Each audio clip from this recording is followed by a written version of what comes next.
thank you guys for joining us on another special episode of KC Chase to the Pennant.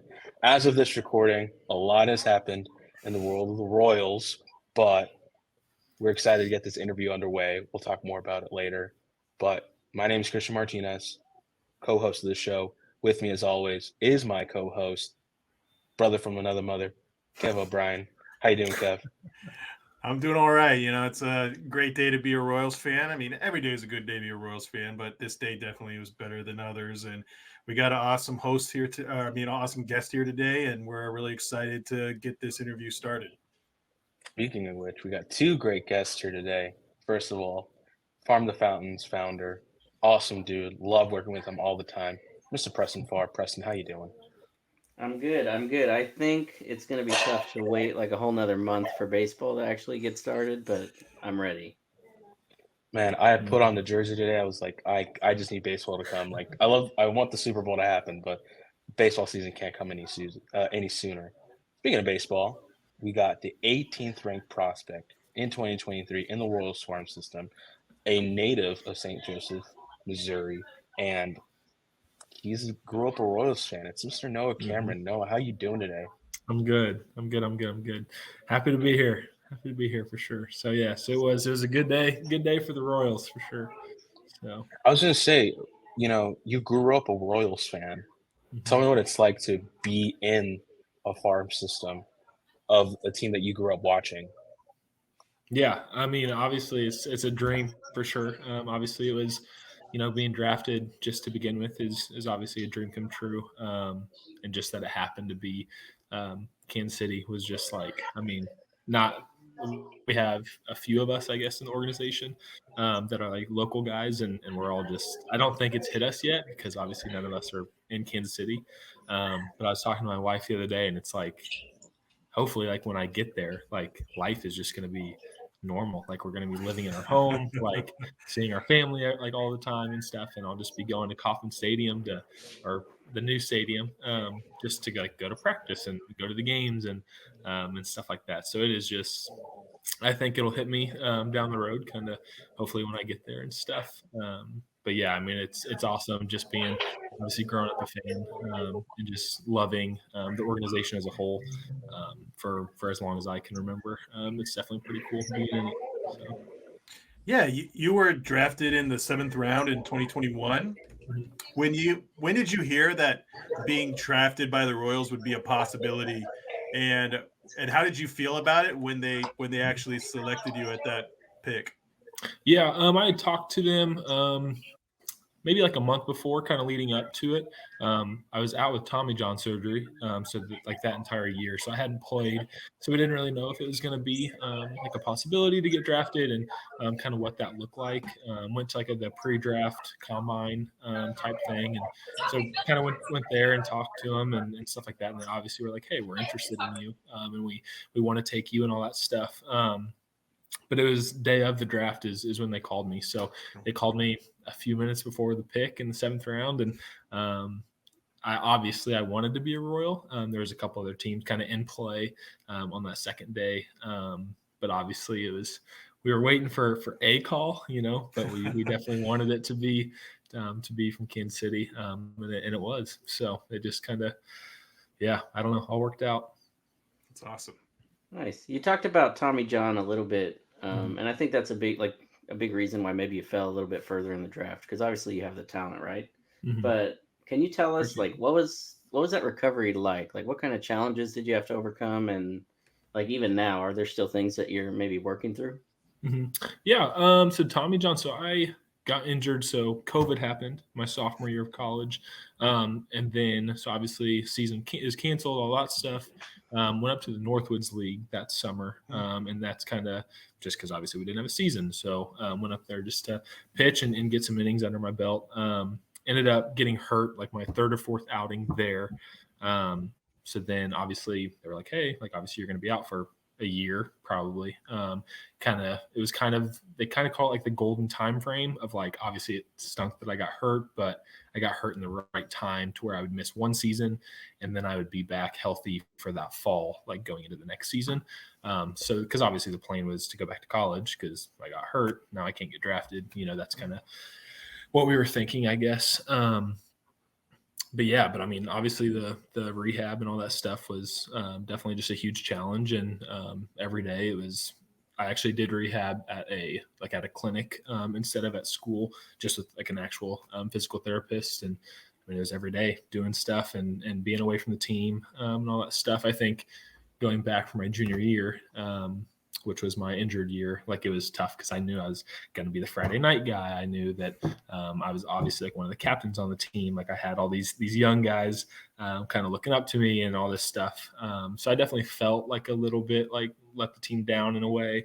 But I remember talking to Coach Gum and Coach Harlan, who are our head coaches, and being like, how, like, I want to do something. Like I want to like help, whether it's like being like a manager type person, like, cause obviously I'm hurt, so I can't do anything on the field. So I remember like just kind of being around the field every day and charting for like practices and like holding the radar. I mean, just like stuff that obviously I don't want to be doing, but it's just like, I'd rather be doing it than somebody else that could be practicing or could be, working out or something like that. So did a lot of that type of stuff. But yeah, the hardest part obviously was just like opening day, like, I should be on the mound right now, and just like, I think I was like in the stands, like doing the chart or something, just like, so that's tough. But I definitely tried to just be a player coach and just help out all the guys that I could and coach a little bit, kind of being a player coach, which was cool. But yeah. And now you kind of asked, now Elo's felt great for 2.5 years, 3 years now. So, Nice. So yeah, so no complaints there. So hopefully the surgery worked forever. Real quick, I wanted to jump in. Noah, how important was it for your teammates, when you were going through Tommy John? How did your teammates, your coaches play a factor into giving you the confidence and the boost to kind of get through something that for a lot of pitchers can be tough and can be difficult to kind of surpass and overcome? Yeah, I mean, obviously, definitely huge. It was nice because I remember like when I started throwing again, it was like at the very beginning of spring of second semester. So it was like kind of like I got to practice with everybody, like kind of leading up to the season. So it kind of felt like I was building up for the season in that aspect. So that was kind of cool. Just like training and working out and doing all that stuff with the team to kind of make it feel more like normal, I guess. But definitely just like, yeah, I mean, the encouragement and just the support that I got from them every day of just like, dude, keep working. Like, you're going to be fine. Obviously, everybody was telling me like, Tommy John's great because, you're going to come back stronger than ever and all that stuff. And obviously, a part of you believes it. But a part of you is just like, you guys don't know, like this stinks. Like, this is not, I'm not happy. I'm not happy that I got hurt type thing. Hopefully I come out of it and better than ever and stuff. But yeah, I mean, it was definitely just, yeah, the people I was around every day definitely just helped push me. And yeah, ended up working out. So, yeah, you came back in 2022 and, you moved really quickly in the Royal system. You went in the Complex League, and then you went to Columbia, and then you went to Quad Cities. Can you maybe talk about that process, maybe kind of going from being out with Tommy John and then kind of coming out like right in the pros, 3 levels, and then maybe talk about going from high A to double A last year as well? Yeah. Yeah. I mean, obviously first year starting in Columbia, like I remember just kind of getting the text or the call, whatever, like, hey, you're going to start opening night, stuff like that. It was definitely just validating of like, man, like all this like work that I've put in and all this time, it had been really since surgery. I got surgery in August the previous year, and I opened up 2 years later in April. So it had been almost 18 months since I'd been like on a game mound in a competitive setting and stuff. So that was just awesome. And just validating that they, believed in me and that they had just a lot of, just believed in me, I guess, is kind of all that is. But definitely the first year, just doing that. I mean, it was obviously different. It was a lot more throwing than kind of we're used to and at the field more than you're used to in college. And, I mean, you're throwing every single day, like you're doing all this stuff. So definitely it's a grind, just like everybody kind of talks about a minor league season being going to different levels. Obviously we we were hopeful to start in Quad Cities, hopeful to start in high A that year. But obviously just trusted the process and was happy to go to Columbia, just kind of breaking camp. And then hopefully we were like, hey, let's try not to stay there, as long as we can. Let's try and get out of there. Columbia is awesome, but getting called to Quad Cities that year was a ton of fun, and just the guys up there just kind of made that year awesome. Kind of battled some injuries, some little hiccups, stuff like that that year, but it ended up being a super successful year. Kind of first year post Tommy John, kind of had on an inning count, stuff like that, but yeah, I mean, it was awesome. And then this last year was great. Quad City, went back to Quad Cities, which was totally fine. Just I knew I wouldn't be there for super long if I just kind of did what I know how to do and stuff like that. And it worked out. Had a really good, successful month or two there, and obviously was super excited to go to AA, and it still was a great time in AA. Great, a lot of learning stuff, a lot of learning curves. Definitely, I wouldn't say like tougher opponents. I would just say a more mature kind of view, kind of more mature approach from hitters. Because in high you face all these young guys that are super good, like super talented, a bunch of studs. And going to AA, it's just older guys, kind of that it's like, okay, these guys aren't going to be swinging at everything. They're probably not swinging the first pitch unless it's right there, stuff like that. Where in high A, you kind of get away with some of that stuff. So definitely a learning curve. Kind of started out pretty hot and kind of challenge. Had some challenges, had some adversity, kind of throughout the year. But definitely thankful for that adversity to happen now. It's like better that adversity to hit my second season in AA, and I'm still young, stuff like that, and I can learn from that and get better. So it's awesome. Nice. Yeah, Awesome. I mean, when you started last year in high A, you're like not just in the Royal system, but like among the entire minor leagues, you were just mowing guys down, like one of the best arms to start the year.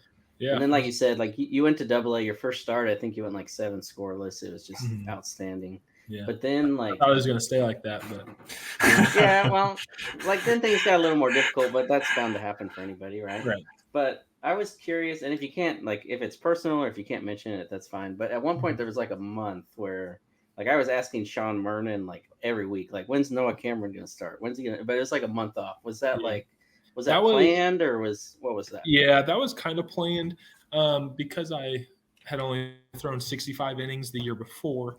They kind of were like, hey, we're not going to let you loose. Like, we're not going to let you throw 140 innings just because of, from training staff and all that stuff. It's like, hey, like, it's smart to kind of increase you like percentage wise. And I was throwing a lot, I was throwing every week. I was throwing 5-6 innings, whatever. So we kind of knew that it was going to happen at some point. Didn't know the specifics of like how long or what it was. Like, I was healthy and stuff like that. We just thought that, hey, at this time last year is when you kind of started getting hiccups. Let's slow down a little bit. So yeah, it was like 18 days or something. Took a little bit of time off just to be with the team and just recover and lift. And I was still throwing bullpens and all that stuff just to kind of, I guess, take a little break in the middle of the season to prevent a bigger break, I guess, if something happened. But we were trying to hopefully get me to like the 100 inning, 110 inning mark, and I ended with 105 or 107 or something like that. So it was planned, but it was it was a good plan. I liked it. Nice. So it was all right. It seems like it worked out for sure. Do you have any limitations going into this next season or no? Not that I know of. Hopefully just let me loose and we'll just, that's right, Christian. So hopefully just let me loose and throwing as many innings as I can. So I was gonna say, let's go. Yeah. Well, you talked about AA, kind of saying, hey, having a lot of success in high A and then kind of going through some ups and downs. What were some of the things maybe like the coaching staff was telling you, and what's maybe kind of an area of focus you've had for this off season to kind of help you, for 2024? Mm-hmm. Yeah, definitely. Obviously, definitely, I think just velo increasing. I think that's been a big thing because I had games where I was 93 to 96, and I've had games where I was 88 to 92. So you just kind of never, I guess I was just a little inconsistent with velo, whether that was just fatigue or mechanical stuff, confidence wise, kind of in AA, obviously facing some adversity and facing some, not necessarily like I thought it was confidence, but maybe just, brains are crazy. So maybe just a little bit of confidence of like, hey, trying to, place this ball instead of throwing the heck out of it, stuff like that. So that's a big focus for this next year, just like letting it eat every single week, having confidence in my stuff. Because, they've said, and I know this, but if I'm 90 to 92, it's going to be a lot harder to be a big leaguer. If I'm 93, 96, they're like you are a big leaguer. So let's do that. I'm like, heck yeah, let's do that. So, so that's definitely a big area for sure.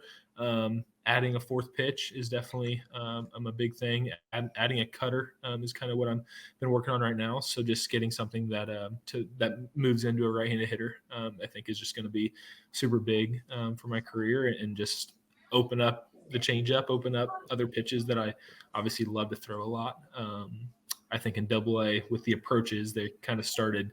They knew I threw my changeup a lot, so they started sitting on my changeup, and that's kind of what I was getting hit a lot, which is weird because that's the pitch that I usually have the most success at. So I think just adding a fourth pitch, adding something else that I can kind of throw the hitter off, get in inside on a right-handed hitter, will kind of open that up. So. No, a quick question. Yeah.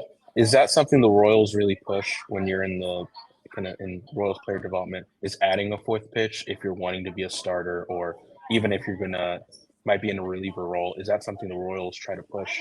Is to add that fourth pitch? Yeah. Not necessarily. I mean, they're very just like they were with me. We kind of talked about adding a fourth pitch this last year, but they were just super like confident in me of like, let's just keep getting these three pitches better because they're already great. Let's get the fastball better. Like, let's continue, obviously, to let the changeup be super good, and let's continue, developing the curveball. So I think that they're really good at like not putting too much on our plate. I think of like, hey, you're still young.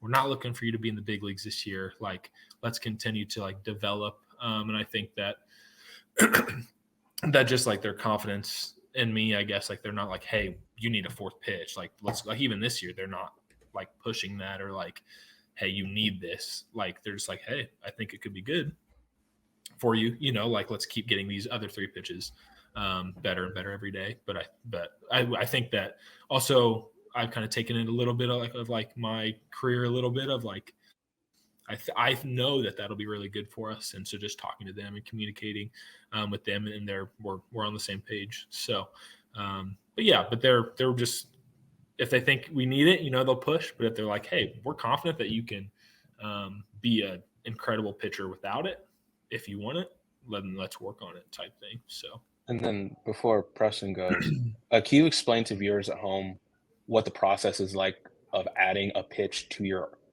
like arsenal? Because some people think it's as simple as throwing a slider. Yeah. I was gonna say some people think it's as easy as that, but I can only imagine that it's a long, lengthy process that requires a lot of a lot of practice and a lot of trial and error. Yeah, it's definitely tough. Like, obviously, it's a ton of fun because you're kind of throwing something new, I guess. Like, obviously, I've thrown a fastball, changeup, curveball since I could remember, since 12 years old. So definitely, like, adding it this off season has been a ton of fun. It's definitely – so I actually just started on it recently, maybe a month ago. But it's definitely – like you have to throw it a lot and get a lot of reps in, while also, like, if you're throwing it soft, or like in my personal experience, like I waited until I got on the mound to throw it, because it's like if you're playing catch with it, it's going to be a lot different than if you're throwing it on a mound. So I made sure that I was like fully built up, like throwing it with intent, throwing it hard, because pitches and the feel of the baseball is just a lot different if you're not throwing it super hard. So that's kind of the way that I did it this year. But yeah, it's just like, it's obviously a different feel of the baseball. And if you throw one pitch so much, then you also lose the feel for other pitches. So it's almost like you have to throw it a lot, but you have to continue throwing your other three pitches a lot, or else you're going to lose those. So it's definitely a tough, a lot a lot harder than people think. I always think, obviously, you guys had Chandler Champlain on here, one of my good buddies, but like he can throw like 8 pitches, and I mean he's just a maniac, and we always make fun of him for it.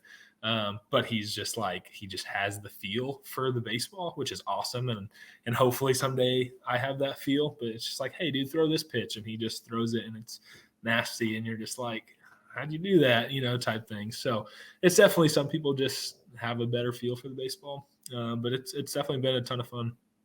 Listen, credit to just you and pitchers in general for even attempting at a new pitch. I can't even throw a simple baseball like maybe 10 feet. So a lot of people, you're not alone. You're not alone. A lot of people can't. So you're all right.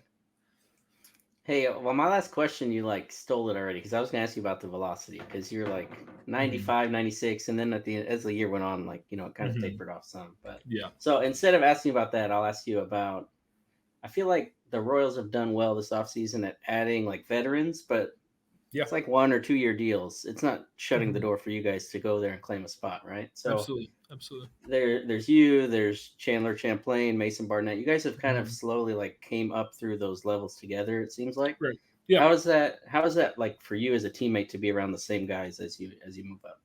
Yeah, I mean, it's a ton of fun. Us three are we hang out every day. So us three are good buddies, and we love obviously competing against each other, but we love just practicing together, like working on pitches together, playing golf together.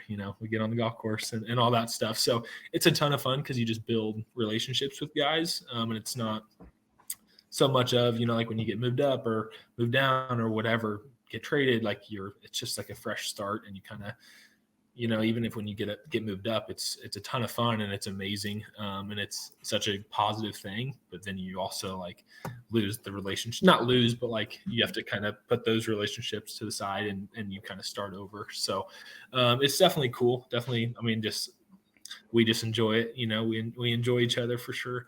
All the guys in AA, we had a ton of really good dudes, and we're excited to, hopefully be together again, and just kind of continue going up the ranks, and then hopefully, in Kansas City here soon together, and joining the other guys in Kansas City, which is a fresh start, but it's, you're just getting to know people, and we're all professional baseball players, so we all have extremely similar interests and common ground in that. So, and we're guys, guys can, we're all best friends. So it's a ton of fun, but yeah, that's awesome. No, all the credit to you and Chandler, because it's and I pitched when I was in high school. It was I really had a fastball and a changeup. My curve really didn't curve all that much, so I didn't get that many innings. So, but just one question we kind of want to ask is, when we talked with Javi last time, he talked a lot about kind of the data they used as from a hitting perspective. We hear a lot about data being more used, especially since JJ kind of has taken over as GM. Kind of maybe talk about that from a pitching perspective. What kind of data are they kind of the coaches giving to you, and how do you utilize it as a pitcher to be successful? Yeah, they're definitely, they do an awesome job at just giving us our reports, our bullpen reports, our game reports, stuff like that maybe before I got drafted, they didn't do as much. So it's been really awesome. We have just data, analyst guys that talk to us. I have their phone numbers, I can kind of text them, and they're super open with all that, which is awesome. I'm not super educated on all of the analytics stuff. I kind of just look at pitch metrics in a way, just to kind of see how it's moving, and then what I feel, I guess, off of that. So I love bullpens or whatever, throwing a pitch and then looking and kind of analyzing and being okay, it felt like this, and it also moved and had great metrics. So then it's okay, that's what I'm going to do. But then it's if I feel it and it's bad, it's okay, I need to fix that. So I kind of use it in that way. Obviously a lot of guys use it more in depth, kind of at our college, at Central Arkansas, we didn't have TrackMans and stuff like that. They probably do now. So it was just dude, go compete and go win and go, kill the hitter, stuff like that. So that's kind of always, and in my high school, we didn't have a radar gun. We just didn't have that stuff. So I've always been kind of older school with that of like, I love looking at it, and I think it's a ton of fun to look at it and be like, oh my gosh, like my vert was 24, like that's super good. But then it's just like, what do I do with that type thing? Like, I know that means, hey, throw your fastball here, but it's like, what else does that really tell me? It's like, hey, you have a vert fastball. Okay, that's all I really need to know. Okay, let me throw it here and I'll have success. But they have a lot more like in-depth stuff that people use. And obviously we have like our reports and our hitters reports and stuff like that we can look at for like before games and stuff like that they give us. But yeah, you probably wanted more from me because they have a lot more stuff. But yeah, that's great because I need to be more educated on it probably. So I'm excited to kind of continue to be more educated on it, just to use it to my advantage. I know it's obviously all of it's good stuff. So I was gonna say we talked about this a little bit, but he said he's a old school guy. Like he looks up to like Nolan Ryan. He loves that style of pitching. And when we asked him about data, he was like, I like to keep it old school. I like to just, chuck the ball at the mound, That's right. Well, a lot of guys that you talk to I'm not like this so much, but a lot of guys will be like, I kind of stay away from it because it kind of, it gets in your head a little bit. And it's like guys that maybe have flat fastballs or like not good metrics. It's like that kind of can like get in your head a little bit of like, dang, like my fastball isn't good. Like I may throw 94, 95, but if it's flat, it's plays like it's 90. So it's like some guys that don't even want to know that stuff because it's like, I just want to throw it as hard as I can and hopefully they don't hit it type things. So yeah, I mean, there's definitely a lot of pros to it for sure. It can definitely make you better, but I don't know. It's all a balance, right? Yeah, right. It's just about throwing a ball over a plate and hopefully they don't hit it. It's as simple as it gets. Yeah, that's right. Well, if the fellas don't have any other questions, I think this is a great segue to the Immaculate Inning, hosted by me. So as we talked about before the show started, 9 questions, real quick. We're going to get through it. And my first question for you is your favorite Royals player growing up. Zach Greinke. Mm-hmm. What a guy. That's someone I would love to interview. I was actually at his debut. I was like 5 years old. 4 or 5 years old, and we actually got to walk on the field. It was like a field trip. I walk on the field while he was warming up, and I got to wave to him. So nice. Remember that? Yep. So, oh man, okay, that's a good choice. I know. I mean, I can't not say him. Fair. Well, my next question is, Edwin Diaz has walk-on song. So many legendary pitchers have their own walk-on songs that they head to the mound. What would be your walk-on song? Walking up to the mound. That is a great question. I've had a different one every year because I just can't decide. There's a lot of pressure behind it, and honestly, half the time the starting pitcher that you don't even hear it because they have they're doing the ads and they're doing all the other stuff. But last year it was "Lose Yourself" by Eminem. I don't know, just a classic. Oh, that's great. All right. Yeah. I see you. I see you. Yeah. Okay, how about let's get a simple question in there. Cats or dogs? Dogs, 100%. I'm allergic to cats. I don't like cats. Wow. Yeah. Okay, good to know. What would be your favorite vacation spot? Like you can go anywhere in the world for a vacation. Oh, shoot. I'm trying to think. My wife's right here, so I better answer this the right way. Somewhere beachy for sure. Probably like Turks and Caicos or something like that. Nice. I mean, light blue that would water. be I was going to say, I can imagine that would be a great vacation after, such a long baseball season. It's well needed. It's true. And then who would be your dream teammate, past or present? Like you can pick anyone, like, dead or alive. Big leaguer? Yeah, big leaguer. Oh, man. That's a tough one. Big leaguer, because technically he's a big leaguer. I'd probably say Gavin Stone because he's my buddy from college. Even though he's a minor league big leaguer, but he has big league time. So I'd say Gavin Stone. Big leaguer, though, I'd probably say Freddie Freeman. I feel like he's a super nice guy. He's always got a big old smile on his face. Would you like to strike him out in the majors, or I would love that. Is there someone else you have in mind too? No, I would love that. One of my favorite videos of all time is Anthony Rizzo striking him out because they're best buddies, and it was hilarious. So funny. What would be your post-game meal? Or what is your go-to post-game meal? Some Chick-fil-A always hits the spot. Man, we have a Chick-fil-A here on campus. We have a Chick-fil-A here on campus at UMKC. So dangerous. So dangerous. Super good. What's your favorite movie? Ooh, I just actually finished the series. I love Lord of the Rings. I was raised on Lord of the Rings. So the Hobbit movies, Rings of Power now is the TV show. So that was good. I like that. But the next season's like I don't even know when. I'm tired of waiting. I know. Yeah. I don't know when it's gonna be. We'll see. But I was raised on those. Harry Potters. I was raised on Harry Potters and all those good movies. Which teammate could you beat at a game of Uno? Like if you had to invite 3 more teammates to play Uno and you would win, who you're picking? Mason Barnett, Tony Champlain, and probably Beck Way. I'd kill them all. We play cards all the time, and I win every time. So don't tell them that, but I do. It's crazy. And then one more question for you. You're from St. Joseph, but I can only imagine you've been to KC multiple times. Mm-hmm. It's a hard one. What's your favorite barbecue spot? Oh, probably Kansas City Joe's. Just stick with the original. Q39 is super good too.